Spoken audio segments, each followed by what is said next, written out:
أعوذ بالله من الشيطان الرجيم بسم الله الرحمن الرحيم يوصيكم الله في أولادكم صدق الله مولانا العظيم إن الله وملائكته يصلون على النبي يا أيها الذين آمنوا صلوا عليه وسلموا تسليما صلى بالملك بلغ العلا بكماله كشف الدجى بجماله بلغ العلا بكماله كشف الدجى بجماله.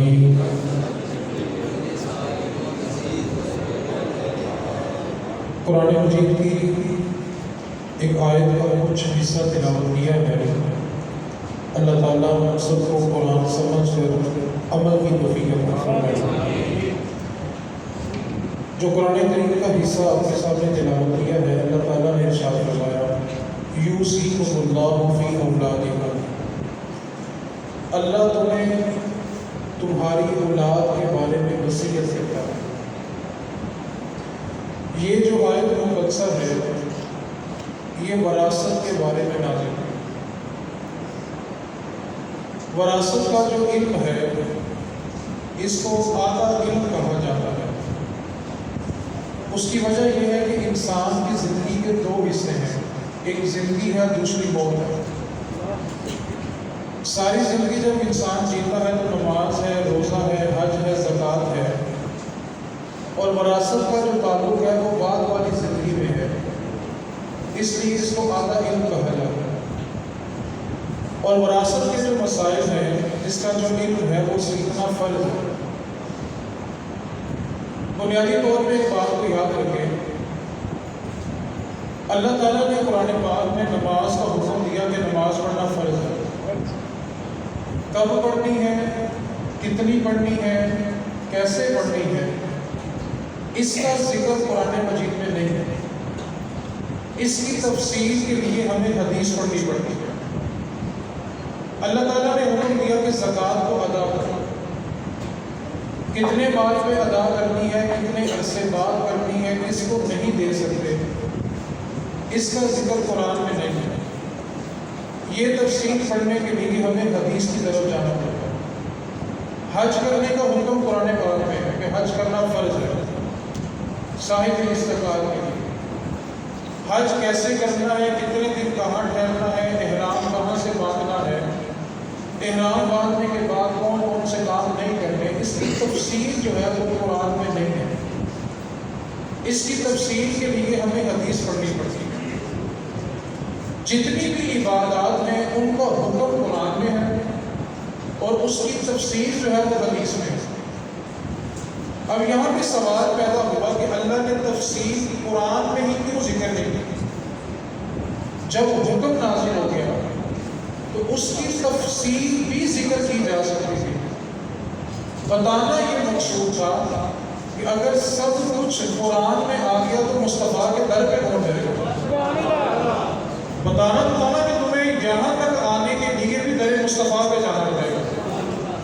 آج ہم بازار میں ایک آواز سنتے ہیں، ڈائریکٹ اللہ سے مانگو، ڈائریکٹ اس سے مانگو. آج جتنے لوگ ہم میں سے یہاں بیٹھے ہوئے ہیں کسی نے اپنے رب کو نہیں دیکھا، لیکن ایک آواز سنتے ہیں کہ ڈائریکٹ اللہ سے مانگو. حالانکہ کسی نے رب کو دیکھا نہیں، لیکن آواز کیا آتی ہے کہ ڈائریکٹ اللہ سے مانگو. میں مزے کی بات بتاؤں، قیامت والا دن ہوگا، نبی پاک صلی اللہ علیہ وسلم نے فرمایا اللہ تعالیٰ کی ذات، اللہ جو نور ہے وہ سامنے جلوہ گر ہوگا، لیکن کوئی بندہ ڈائریکٹ رب کی طرف نہیں جائے گا. آج کسی نے دیکھا نہیں ہے لیکن ڈائریکٹ جانے کی باتیں کر رہے ہیں. اس دن تو رب سامنے ہوگا، کوئی ڈائریکٹ نہیں جائے گا. سارے باپ کے آدم علیہ السلام کے پاس جائیں گے اور جا کر کہیں کہ آپ کل انسانوں کے باپ ہیں، آپ ہماری سفارش کریں. آج کہتے ہیں غیر اللہ سے مانگنا منع ہے، حرام ہے. اللہ کا نبی جب دنیا میں آتا ہے تو اس کا بنیادی مقصد توحید ہوتا ہے کہ رب کے بندوں کا تعلق رب کے ساتھ جوڑ دے. یہ اللہ کے نبی کا بنیادی مقصد ہوتا ہے دنیا میں آنے کا. اب اللہ ذات سامنے جلوہ گر ہوگی، سارے انسان مل کے آدم علیہ السلام کے پاس جائیں گے جواب تو یہ ہونا چاہیے تھا کہ سامنے خدا ہے، سامنے خدا کی طرف جاؤ، لیکن آدم علیہ السلام یہ نہیں کہیں گے. کیا فرمائیں گے؟ اذهبوا الی غیر، آج کسی اور کی طرف جاؤ. حالانکہ خدا تو سامنے موجود ہے، آج موجود ہے، ہم نے دیکھا نہیں ہے، لیکن ڈائریکٹ کی رات لگ رہی ہے. اس دن تو خدا سامنے جلوہ گر ہوگا، لیکن کسی نے ڈائریکٹ نہیں جانا. آپ قرآن کریم کو پڑھ کے دیکھیں. اعلیٰ حضرت کے پاس ایک شخص آیا، کہنے لگا آپ یہ کہتے ہیں کہ سارے کا سارا قرآن نعت مصطفیٰ ہے. آپ نے کہا ہاں میں کہتا ہوں. کہنے لگا میرا ایک سوال ہے، یہ جو سورہ الاخلاص ہے، قل هو اللہ احد، اللہ ایک ہے، اللہ الصمد، اللہ بے نیاز ہے، لم یلد ولم یولد، نہ اس نے کسی کو جنا نہ آگے اس سے کوئی جنا گیا. یہ ساری جو سورت ہے یہ تو اللہ کی توحید بیان کر رہی ہے، اس میں تو نعت مصطفیٰ ہے ہی نہیں. اور آپ کہتے ہیں قرآن کا ایک ایک لفظ جو ہے وہ نعت مصطفیٰ بیان کرتا ہے. آپ نے کہا قرآن کو غور سے پڑھ اور پھر پڑھیں. کہنے لگا قل هو اللہ احد، وہ اللہ ایک ہے. فرمایا پھر پڑھ. کہنے لگا قل، فرمایا رک جا. کیا فرمایا؟ فرمایا بتا یہ قل کا ترجمہ کیا ہے. کہنے لگا اے حبیب آپ کہیں کہ اللہ ایک ہے. اے سونیا تو کہہ کہ اللہ ایک ہے. اللہ یہ نہیں فرما سکتا اللہ واحد، میں اللہ ہوں، میں ایک ہے. لیکن فرمایا قل سونیا تو کہہ کہ رب ایک ہے. فرمایا اللہ اپنے بندوں سے کلام کرے تو درمیان میں مصطفیٰ کو رکھتا ہے، اور تو مصطفیٰ کو چھوڑ کے رب کی بارگاہ میں جانے کی باتیں کرتا ہے. شاعر نے کہا زینہ کہتے ہیں سیڑھیوں کو. فرمایا کوئی چھت پہ چڑھ سکتا نہیں زینہ چھوڑ کے، کوئی چھت پہ چڑھ سکتا نہیں زینہ چھوڑ کے، اور کوئی خدا کو پا سکتا نہیں مدینہ چھوڑ کے. یار رب ہم سے کلام کرے تو درمیان میں مصطفیٰ. اور آج کا ڈائریکٹ جانے کی بات ہے، یہ کیا بات ہو؟ آج خدا کو دیکھا نہیں ہے اور سارے کیا کہہ رہے ہیں؟ پھر بولو ڈائریکٹ بولو. اسی تو خدا کی ذات سامنے جلوہ گر ہوگی، میزان سامنے ہوگا، ترازو لگا ہوگا، حساب و کتاب ہوگا. لیکن کسی نے ڈائریکٹ، سب نے باغ کے انبیاء کی طرف جانا ہے. تو میں صرف اتنا کہتا ہوں کہ اعلیٰ حضرت نے جو کہا نا چپ کر جاؤ. کیا کہا؟ آج لے ان کی پناہ، آج لے ان کی پناہ، آج مدد مانگ ان سے، پھر نہ مانیں گے اگر تو قیامت میں مان گیا. صرف ایک حدیث سنا کے میں اپنے موضوع پہ آ رہا ہوں. رسول کریم صلی اللہ علیہ وسلم کی بارگاہ میں ایک اونٹ باغتا ہوا ہے. اس نے آ کے رسول کریم صلی اللہ علیہ وسلم کے کان میں کچھ کہا. اللہ تعالیٰ کے انبیاء کا ایک معجزہ یہ بھی ہوتا ہے کہ اللہ کا نبی ہر مخلوق کی بولی سمجھتا بھی ہے اور اس کا جواب بھی دیتا ہے. یہ انبیاء کے معجزے میں سے ایک معجزہ ہوتا ہے. اب اونٹ نے آ کے نبی پاک کے کان میں کچھ کہا تو نبی پاک نے نا اس کی پشت پہ ہاتھ پھیرا اور فرمایا جیسا تو کہہ رہا ہے ویسا ہی ہوگا. کیا فرمایا؟ جیسا. اس جملے کو یاد رکھنا پھر ساری حدیث کا مزہ آئے گا. کیا فرمایا؟ جیسا تو کہہ رہا ہے ویسا ہی ہوگا.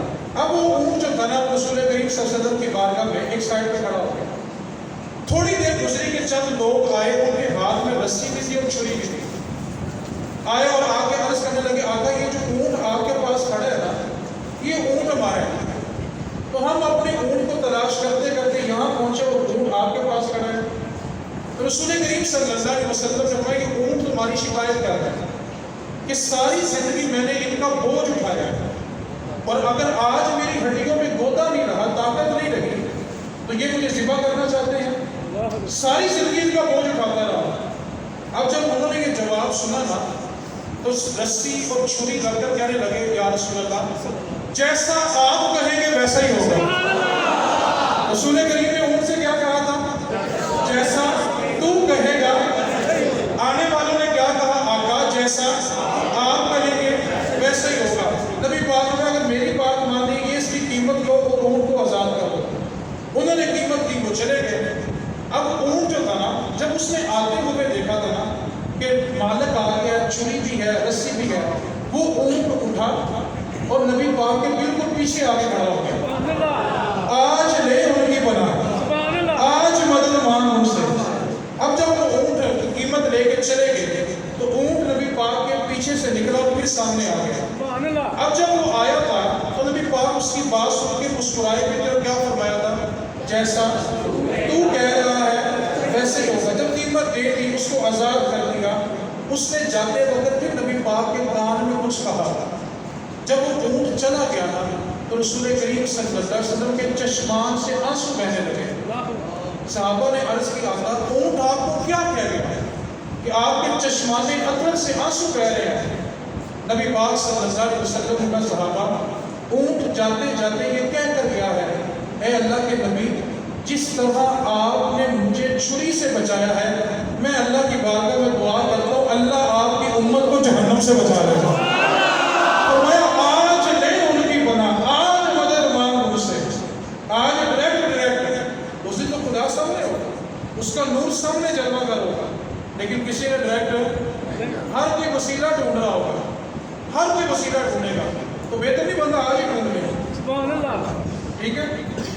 تو میں نے جو آیت کریمہ آپ کے سامنے تلاوت کی ہے اللہ تعالیٰ نے وصیت کے وراثت کے بارے میں وصیت کی ہے. صرف میں نے 2-3 باتیں عرض کرنی ہیں کیونکہ دعا تو وقت ہو گیا ہے. میں صرف بنیادی باتیں عرض کر دیتا ہوں. اللہ تعالیٰ نے قرآن پاک میں فرمایا وَتَأْكُلُونَ التُّرَاثَ أَكْلًا لَمًّا وَتُحِبُّونَ الْمَالَ حُبًّا جَمًّا. تم وراثت کا مال بڑے شوق سے کھاتے ہو اور تمہارے دل مال کی محبت سے بھر چکے ہیں. زمانے جاہلیت کے اندر ایسا ہوتا تھا کہ جو عورت بیوہ ہو جاتی تھی اور جو بچہ یتیم ہو جاتا تھا اور وہ تھوڑا کمزور ہوتا تھا طاقت کے اعتبار سے تو زمانے جاہلیت کے لوگ ان کو اپنے قبضے میں کر لیتے تھے اور ان کا جو وراثت کا مال ہوتا تھا وہ کھا جاتے تھے. تو اللہ تعالیٰ نے ان کے بارے میں قرآن مجید میں فرمایا کہ تم وراثت کا مال بڑے شوق سے کرتے ہو. رسول کریم صلی اللہ علیہ وسلم کا فرمان ہے جس نے کسی کو اس کی وراثت سے محروم کیا اللہ تعالیٰ اس کو اس کی جنت سے محروم کر دے گا. اور رسول کریم صلی اللہ علیہ وسلم نے فرمایا جس نے کسی کی زمین پہ قبضہ کیا نہ حق قبضہ کیا اللہ تعالیٰ بروز معاشر 700 زمینوں سے اتنی زمین نکالے گا اور اس کا آگ کا توپ بنا کے قبضہ کرنے والے کے گلے میں ڈالے گا اور اس کو میدان معاشر میں گھسیٹا جائے گا اور یہ اعلان کروایا جائے گا یہ وہ بندہ ہے جو لوگوں کی زمینوں پہ ناحق قبضہ کرتا ہے. اب بنیادی باتیں میں نے صرف 2 کرنی ہیں. اس میں پہلی بات یہ ہے ہم بیٹی کو یا بہن کو جو شادی کے موقع پہ جہیز دیتے ہیں یہ دین نے ہم پہ فرض نہیں کیا. آپ نے تحفہ دیا آپ کی مرضی ہے لیکن وراثت دینا آپ کے اوپر فرض ہے. اب ہوتا یہ ہے کہ بہن اپنے گھر مجبور ہے وہ اپنے گھر میں رزق کے معاملے میں تنگ ہے اس کے بچے جوان ہو گئے ہیں مالی کو بھی پریشانی ہے. اب وہ بیٹی اپنے باپ کے دروازے پہ یا بہن اپنے بھائی کے دروازے پہ آتی ہے کہ مجھے جو میرا حصہ بنتا ہے وہ دے دو. تو آگے اس کو یہ جملہ سننے کو ملتا ہے کیا ہم نے تمہاری شادی نہیں کی تھی کیا تمہیں زیور نہیں پہنایا تھا کیا تمہیں جہیز بنا کے نہیں دیا تھا. بھائی یہ ساری چیزیں دین نے آپ پہ لازم ہی نہیں کی. یہ آپ کی مرضی تھی آپ نے اس کو تحفہ دے دیا. دین کی طرف سے آپ کو یہ حکم نہیں تھا کہ آپ نے 2 مستے 2 ٹرک بھر کر پھر بیٹی کو رخصت کرنا ہے. یہ تو آپ کی ذاتی اور نفسانی خواہش تھی. اور ایک بات کو یاد رکھیں بیٹیاں اگر جہیز سے بستی ہوتی تو کبھی بادشاہوں کی بیٹیوں کو طلاق نہ ہوتا. بیٹیاں نصیبوں سے بستی ہیں. آپ نے جہیز دیا یہ آپ کی مرضی ہے شریعت کا حکم نہیں تھا لیکن اس کو وراثت کا حصہ دینا یہ رب تعالیٰ کا حکم ہے. میں نے جہاں سے توحیدی گفتگو شروع کی کہ نماز فرض ہے زکوٰۃ فرض ہے حج فرض ہے ان کا حکم قرآن میں ہے لیکن تفسیر حدیث میں ہے. لیکن وراثت ایک واحد مسئلہ ایسا ہے کہ اللہ تعالیٰ کی ذات نے خود ان کے حصے قرآن میں تقسیم کیے. وراثت ایک اتنا اہم رکن ہے. اب آپ نے کو جہیز دے دیا وہ آپ کی اپنی مرضی تھی لیکن جو بندہ جہیز کے نام پہ وراثت کھا رہا ہے وہ ایک بات کو یاد رکھیں اللہ رب العزت نے قرآن مجید میں فرمایا جو کسی کا مال نہ حق کھاتا ہے وہ اپنے پیٹ پہ جہنم کی آگ کرتا ہے. اس واسطے بیٹیوں کو جہیز نہیں ان کی وراثت کا حصہ دے. آپ ان کو ان کا حصہ دے دیں اس کے بعد اس کا وہ جہیز دیں وہ اس کی مرضی ہے. لیکن پہلا قانون یہ یاد رکھیں جہیز کے نام پہ بیٹیوں کی وراثت مت ہے. دوسری بات اور آخری بات، اس کے بعد دعا کی طرف جا رہا ہوں انشاءاللہ، پھر کبھی موقع رہا تو اس میں تفصیل سے کلام کریں گے۔ جب دنیا سے بندہ چلا جاتا ہے، جانے والے کے ساتھ 4 چیزیں ہوتی ہیں۔ کتنی چیزیں ہوتی ہیں؟ وراثت کی پہلے تعریف سن لیں۔ وراثت اس مال کو کہتے ہیں جو مرنے کے بعد اس کے ورثاء کو ملتا ہے۔ وراثت اس مال کو کہتے ہیں جو مرنے کے بعد مرنے والے کے ورثاء کو ملتا ہے۔ اب یہ پتہ چل گیا کہ زندگی میں وراثت تقسیم نہیں ہو سکتی۔ جو بندہ یہ کہتا ہے کہ میں نے اپنی زندگی میں سب کچھ بانٹ دیا، ایک بات کو پلے باندھے، آپ کی اپنی ذاتی رائے ہوگی، میری رائے سے آپ اختلاف بھی کر سکتے ہیں، آپ کو حق ہے۔ میں یہ نہیں کہہ رہا کہ آپ نے میری رائے مانی ہے، آپ کو حق ہے اختلاف کرنے کا۔ جو بندہ اپنی زندگی میں سب کچھ بانٹ کے بچوں کو دے دیتا ہے نا، سمجھو وہ اپنے ہاتھ کاٹ کے اپنی اولاد کو دے دیتا ہے، وہ اولاد کے در کا محتاج ہو رہا ہے۔ کبھی زندگی میں یہ غلطی نہ کرے۔ شریعت کا قانون ہی ہے کہ وراثت ہمیشہ مرنے کے بعد تقسیم ہوتی ہے۔ آپ کے بچے نہ شرعی طور پہ نہ قانونی طور پہ دونوں صورتوں میں آپ سے اپنا حصہ نہیں مانگ سکتے، کیونکہ وراثت کہتے ہی اس مال کو ہے جو مرنے کے بعد اس کے ورثاء کو ملے گا۔ اب زندگی میں اگر کوئی بندہ بانٹتا ہے تو یاد رکھیں وہ وراثت نہیں ہے، وہ تحفہ ہے۔ اور تحفے کے بارے میں اصول یہ ہے کہ بیٹے اور بیٹی کو برابر برابر دیا جائے گا۔ اس میں یہ نہیں ہے کہ بیٹی کو آدھا اور بیٹے کو ڈبل دینا، کیونکہ یہ وراثت تو ہے ہی نہیں ہے۔ وراثت تو وہ مال تھا جو مرنے کے بعد بچوں کو ملتا تھا۔ رسول کریم صلی اللہ علیہ وسلم کے غلام تھے، ان کے والد رسول کی بارگاہ میں عرض کیا، آقا میں اپنے اس بیٹے کو جو آپ کا غلام ہے اس کو گھوڑا تحفے میں دینا چاہتا تھا، اور میری زوجہ نے کہا تھا کہ جب گھوڑا تحفے میں دو تو اس تحفے کے اوپر نبی پاک کو گواہ بنا لینا۔ رسول کریم نے فرمایا پہلے یہ بتاؤ اگر تم اس بیٹے کو گھوڑا دینے آئے ہو تو کیا باقی بچوں کو بھی دے کے آئے ہو؟ عرض کیا آقا نہیں۔ فرمایا تو کیا تم ظلم کرنے میں محمد کو گواہ بنانے آئے ہو؟ اگر زندگی میں مال تقسیم کرنا ہے تو برابر برابر کرنا ہے۔ اگر بیٹے کو 10 روپے دیے تو بیٹی کو بھی 10 دینے ہیں، کیونکہ یہ وراثت نہیں ہے، یہ تحفہ ہے۔ مثال کے طور پہ ایک بندے کے پاس 100 روپے ہے، کتنے پیسے ہیں؟ 4 اس کے بچے ہیں، 2 بیٹے ہیں 2 بیٹیاں ہیں۔ اب اس نے کیا کیا کہ 80 روپے بچوں میں تقسیم کر دیے، تو بیٹیوں کو بھی 20 دے گا، بیٹوں کو بھی 20 دے گا، باقی کتنے بچے؟ پھر بولے 100 روپیہ تھا، 4 بچوں کو اس نے کتنے دے دیے، باقی کتنے بچے؟ وہ جو 20 روپے اس نے اپنی ذات کے لیے رکھے ہیں نا، وہ 20 روپے اس کے مرنے کے بعد اس کی وراثت ملے گی۔ اس میں بیٹی کو آدھا حصہ اور بیٹے کو ڈبل حصہ ملے گا۔ اب یہاں پہ جو کچھ لبرل لوگ ہیں، لوگ کہتے ہیں کہ روشن خیال ہے، میں کہتا ہوں کہ روغن خیال ہے، ان کے خیالات کو بھی روغن ہوا ہوا ہے، یعنی وہ دین کو اپنے مزاج کے مطابق ڈالنا چاہتے ہیں۔ اب شریعت کا ضابطہ یہ ہے کہ بیٹی کو 1 حصہ ملے گا، بیٹے کو 2 حصے ملے گا۔ تو روشن خیالوں نے، جو روغن خیال ہیں، انہوں نے یہ اسلام پر اعتراض کیا کہ دیکھیں جی اسلام عورت کو برابری کا حق نہیں دے رہا۔ عورت کو 1 حصہ دیا، مرد کو 2 حصے دیے۔ اسلام نے عورت کو برابری کا حق ہی نہیں دیا۔ اب انہوں نے اسلام پر اعتراض کیا، اور بندہ تھوڑی سی اگر اپنی عقل استعمال کرے تو وہ یہ سوچتا ہے یار بات تو ٹھیک ہے، عورت کو وراثت میں 1 حصہ ملتا ہے، مرد کو وراثت میں 2 حصے ملتے ہیں، تو عورت کو برابری کا حصہ کیوں نہیں ملا؟ اور اگر آپ میرے جواب پر تھوڑی سی توجہ کریں تو آپ کو اپنے مذہب سے، دین سے پیار ہو جائے گا، رسول کریم کی شریعت سے پیار ہو جائے گا۔ آپ توجہ کریں، عورت کو کتنے حصے ملے، مرد کو کتنے ملے؟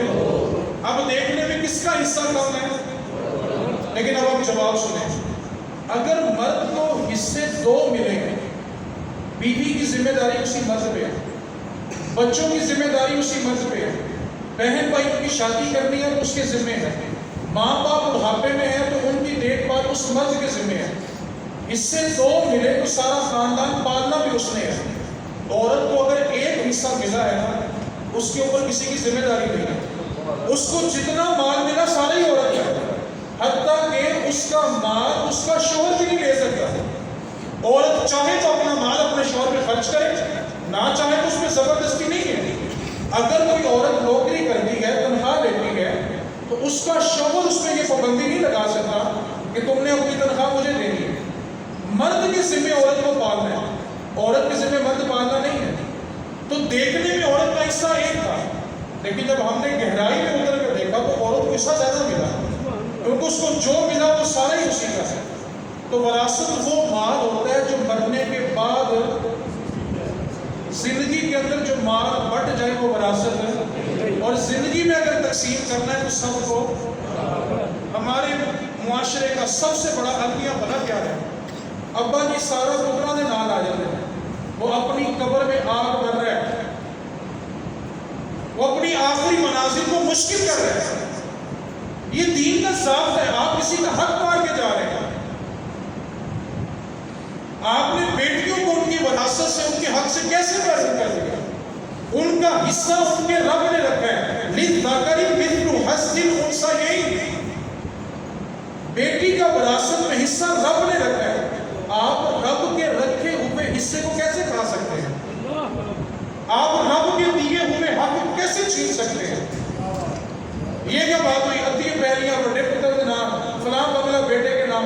ہم یہ تو سنتے ہیں بہن نے اپنا حق معاف کر دیا، کبھی کانوں میں یہ آواز کیوں نہیں آتی کہ بھائی نے اپنا حق معاف کر دیا؟ کیا قربانی دینے کے لیے صرف بیٹی رہ گئی ہے؟ حالانکہ بیچاری اپنے گھر میں مجبور ہے، پریشان ہے، اس کے بچے بے روزگار ہیں، اس کو ضرورت ہے، لیکن ابا جی سب کچھ بچوں کے نام لکھ جاتے ہیں۔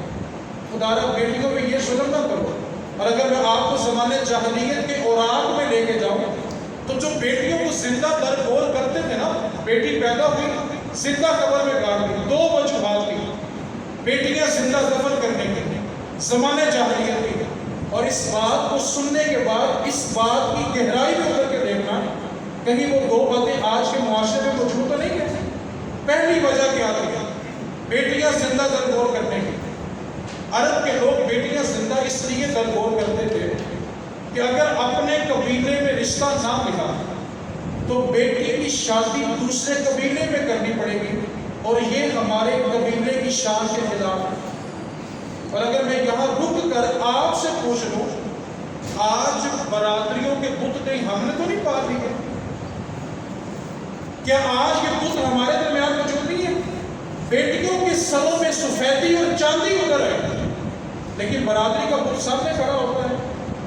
اور اگر آپ میرے سخت جملوں کو برداشت کرنا چاہیں تو مجھے کہنے دیجیے، بستر پہ عورت ہو تو کوئی اس کی برادری نہیں پوچھتا، کوئی اس کی عمر نہیں پوچھتا، کوئی اس کی تعلیم نہیں پوچھتا، کوئی اس کے خاندان کا بیک گراؤنڈ نہیں پوچھتا، لیکن جب حلال رشتہ نکاح قائم کرنا پڑے تو اس کے قد کا پھر ایک ایک انچ بھی ناپا جاتا ہے۔ اس بات کو پہلے باندھے، جس قوم میں نکاح مہنگا ہو جاتا ہے پھر اس قوم میں زنا سستا ہو جاتا ہے۔ آج ہم نے نکاح مہنگے کیے، نتیجہ کیا نکلا؟ زنا سستا ہو گیا۔ آج بستر پہ عورت ہے تو کوئی برادری نہیں پوچھی جا رہی، نہ اس کی تعلیم پوچھی گئی، نہ اس کی عمر پوچھی گئی، نہ اس کا قد پوچھا گیا۔ اور جب رشتہ دیکھنے جاؤ کسی کی بیٹیوں کو چلا چلا کے دیکھتے چلتی کیسے ہے؟ اپنے گھر کی عزت سے ڈرتے کیوں نہیں ہم لوگ؟ سوچو اگر کوئی ہماری بیٹی میں عیب نکالتے ہیں، کیا دل میں بیتی ہے؟ جس کا قد 2 انچ چھوٹا ہے، یہ چھوٹا ہے، وہ چھوٹا ہے، کیا کرنا چاہتے ہیں آپ؟ اس رویے نے کیا کیا؟ ہمارے بچے زنا کی طرف چلے گئے۔ اس واسطے بیٹیوں کو جہیز دینا یہ دین کا حکم ہے، لیکن وراثت دینا کس کا حکم ہے؟ اللہ کا۔ کس کا حکم ہے؟ بیٹی کو اس کا حصہ کس نے دیا؟ اور کسی بندے کو یہ اختیار نہیں کہ ان کا مال کھائے۔ اللہ کے دیے ہوئے حق کو چھیننے سے بچو، اللہ کے عذاب کو دعوت نہ دو۔ اور ایک بات کو یاد رکھیں، ابا جی جن کے نام پلاٹ اور پلازے کر کے گئے ہوتے ہیں نا، بات جو ہوتا ابے کو یاد وہ نہیں کرتے، تیاں ہی کر دیا۔ جن کا حق باپ نے کھایا ہوتا ہے نا، باپ کو روتی بیٹی ہی نہیں۔ تو آخری بات کرنی ہے، 2 باتیں میری مکمل ہوگی۔ آخری بات، میت کے ساتھ کتنی چیزیں ہوتی ہیں؟ پھر بولے یار جلدی جلدی، بس میں اس بات کو سمیٹ کے بھی دعا کا ٹائم ہوگا، اس کی طرف جانا ہے۔ کتنی چیزیں ہوتی ہیں؟ مرنے والے کے مال میں سے کتنی چیزیں ہوتی ہیں؟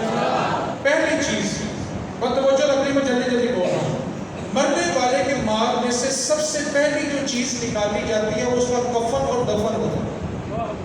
اور یہ جملہ پھر بولنے لگا ہوں، کفن اور، اس میں کل اور چلیسوے کی روٹی نہیں ہے۔ ہوتا کہ ابا جی کے جانے کے بعد بڑا بیٹا ہوتا ہے یا ایک ہی بیٹا ہوتا ہے، سارا مال اس کے ہاتھ میں آتا ہے، وہ لاکھوں روپیہ کل خانی پہ لگا رہا ہے، لاکھوں روپیہ چیلوں پہ لگا رہا ہے ابا جی کی وراثت میں سے، وہ بھائی وہ تیرے بہن بھائیوں کا حصہ ہے، وہ یتیموں کا مال ہے۔ اور یتیم کے مال کے بارے اللہ کا قرآن کہہ رہا ہے، یتیم کا مال کھانے والا اپنے پیٹ میں جہنم کی آگ بھر رہا ہے۔ ہاں اس کے سارے وارث متفق ہو گئے ہیں کہ ہم اپنے اپنے حصے میں سے دے دیں گے، آپ پکا لیں، پھر جائز ہے۔ لیکن یہاں کون پوچھتا ہے؟ کبھی کسی نے پوچھا صاحب کیا ہوتا ہے؟ وہ جو ویتن کرنی ہے 50,000 روپے قبر تے لگا سی، 2 لاکھ روٹی تے لگا سی، چلو باقی پیسے بڑھ لیں گے۔ مرنے والے کے مال میں سے سب سے پہلے اس کا کفن اور دفن، بس، اس میں پھولوں کے چنے بھی نہیں ہیں، وہ یتیموں کا مال ہے، وہ ان کا حق ہے۔ ہاں کفن کسی نے لا کے دے دیا، قبر کی جگہ فری مل گئی تو پھر اس کا مال استعمال نہیں کیا جائے۔ کفن دفن کے بعد دوسری چیز، مرنے والے کا قرضہ اس کے مال سے ادا کیا جائے۔ پہلے نمبر پہ کیا چیز ہے؟ پھر بولے اس میں روٹی نہیں ہے۔ دوسری چیز کیا ہے؟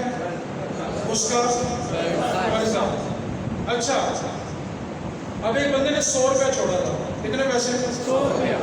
10 روپے لگے اس کے کفن اور دفن پہ، باقی کتنے رہے؟ پھر بولو۔ اچھا، 90 میں سے 50 روپیہ اس پہ قرضہ تھا، باقی کتنے بچے؟ 40 روپے۔ اب اگر اس نے تیسرے نمبر پہ کوئی وصیت کی ہوئی ہے تو اس وصیت کو پورا کیا جائے گا۔ اور وصیت کے بارے میں 2 باتیں یاد رکھنا ہے بس۔ نبی پاک نے فرمایا لا وصیت للوارث، جو بندہ شرعی طور پہ پہلی وارث بن رہا ہے، یعنی اس کو وراثت میں سے مال ملنا ہے، اس کے بارے میں وصیت قابل قبول نہیں ہے۔ مثال کے طور پر 4 بیٹے ہیں، ابا جی کہہ کے چلے گئے جی میرا پتر نے بڑی بڑی سیوا کی ہے، تینوں 5 لاکھ بوتا دے دینا، اس وصیت پر عمل نہیں ہوگا۔ نبی پاک نے فرمایا لا وصیت للوارث، وارث کے لیے کوئی وصیت نہیں۔ وصیت اس بندے کے لیے جائز ہو گئی ہے جو پہلے سے حصے دار تھا، وارث کو تو پہلے حصہ ملتا۔ اور وراثت کے بارے میں، وصیت کے بارے میں دوسری بات یاد رکھیں، وصیت صرف 33% پوری کی جائے گی۔ کتنی؟ نبی پاک میں 1/3 سے زیادہ، یعنی 33% سے زیادہ وصیت پر عمل نہیں ہوگا۔ مثال کے طور پہ ایک بندے نے 100 روپے چھوڑا اور کہنے لگا 50 روپے کسی ہسپتال میں دے دینا اور 50 آپس میں بانٹ دینا، تو 33 روپے ہسپتال میں دیے جائیں گے اور 67 روپے اس کی اولاد میں بانٹے جائیں گے۔ اس میں تفصیلی کلام نہیں کرا۔ 2 باتیں کون سی ہیں؟ پہلی وصیت کے بارے میں کیا تھی؟ جو بندہ پہلے سے وارث ہو اس کے بارے میں وصیت ہے۔